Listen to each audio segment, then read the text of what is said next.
Hello students, I am Sanjay Misra, present here again with my another video on matrices. This video will contain discussion of adjoint of a matrix and we'll study it in 5 stages. First, its definition, then second, how is it calculated, third, what is the shortcut method of getting it, then fourth, what are the properties of adjoint, and then fifth, how it is applied to get inverse of a matrix. So all these topics will not be covered in single video.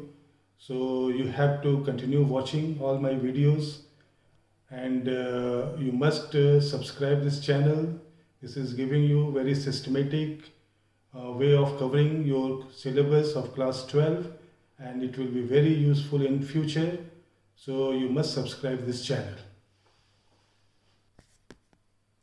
Okay, so this is the definition of adjoint of a matrix. So before I read it out and explain it, you are just seeing the order of the matrix n by n. That means adjoint is related with a square matrix. Now the definition says the adjoint of a matrix Aij n by n is defined as the transpose of the matrix Aij n by n, where Aij is factor of the element Aij in determinant A. Adjoint of a matrix is denoted by or represented by adjoint A. So this definition simply tells you that you replace all the elements of this matrix by its cofactor. Okay, I repeat, replace all the elements of this matrix by the cofactor of their cofactor and then take the transpose of this resulting matrix. So that transpose will be adjoint of A. Okay. Now with this example of a matrix of order 3, I am just explaining the concept again. Suppose this is the given matrix and we represent the cofactor of Aij by this symbol Aij. Okay, then adjoint is the transpose of that matrix in which these elements are replaced by their cofactors. A11 stands for cofactor of A11, A12 cofactor of A12, A13 cofactor of A13 and similarly others. So first you calculate all these cofactors and in place of these elements you put these values and then you take the transpose. Now this transpose means the first row will come in the first column, second row in second column, third row in third column. So this result is called adjoint of A. Okay. Now this is one question of finding adjoint of a matrix of order 2. So according to the process, we have to calculate cofactor of each element of the matrix. So first cofactor of 2, this plus sign tells you that it is minus 1 to the power the row number and column number of 2, which is 1 and 1. So minus 1 to the power 1 plus 1 gives you plus, and then we have to leave this row and this column, whatever is left that we have to write next. So finally this is minus 6. Now this number, this element which is 3, it is present in the first row and second column. That's why we are getting negative, because minus 1 to the power 1 plus 2 is 3 and minus 1 to the power 3 means minus.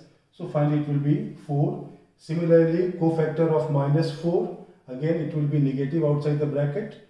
Okay, and then this element will be written here. So it is minus 3. Cofactor of minus 6. So leaving this and this 2 is left, and the factor of this 2 will be minus 1 to the power 2 plus 2, that is plus. Okay, so they are the cofactors of these elements. Now what we have to do, in place of 2 we have to write its cofactor, the same I have written here. In place of 3 we have to write its cofactor, which is 4. In place of minus 4, I have written its cofactor, which is minus 3. And in place of minus 6, I have written 2, which is the cofactor of that element. And then I have taken transpose. Okay, that's why the first row has gone in first column, second row has gone in second column. So this result is called adjoint of this matrix. Okay, clear? Well, students, this is another question of the matrix of order 3. We have to find adjoint again here. So the same method I have applied. Okay, students, so there are 9 elements, so there will be 9 cofactors. So I have calculated step by step. First cofactor of 1. So this position is first row and first column, that's why you find 1 plus 1 row number and then column number, then leaving this and this. The method of getting cofactor is this one. So this is 3, this is the first cofactor. Then I calculated cofactor of minus 1 by the same method. 1 plus 2 means row number 1, column number 2, and in the same way we have calculated it. This is the cofactor of 2, which is here. So 1 plus 3, first row and third column. Okay, and then it is 2, this belongs to second row and first column. That's why the power is 2 plus 1, and then this determinant is 1. Similarly, cofactor of 3, this is 822. So that we have calculated here. This is the next cofactor, and after that this one, minus 2 is this one. Then 0, cofactor of 0 is minus 1, and this is the last one, cofactor of 1. So after this calculation, what we have to do? We have to go for another matrix in which we are replacing each element by its cofactor, and then we are taking the transpose. Okay, so the adjoint A is transpose of this matrix in which all these elements are replaced by their cofactors, and this is the result of the transpose. First row is here, second row here, third row here, and this is also order 3. So this is your answer. Well, students, this is the end of this video, in which you have seen that how we calculate adjoint of 2 types of matrices, order 2 and order 3. Now, based on this method, you go for other questions of the book. Okay, and now I will meet again with my next video. Thank you very much.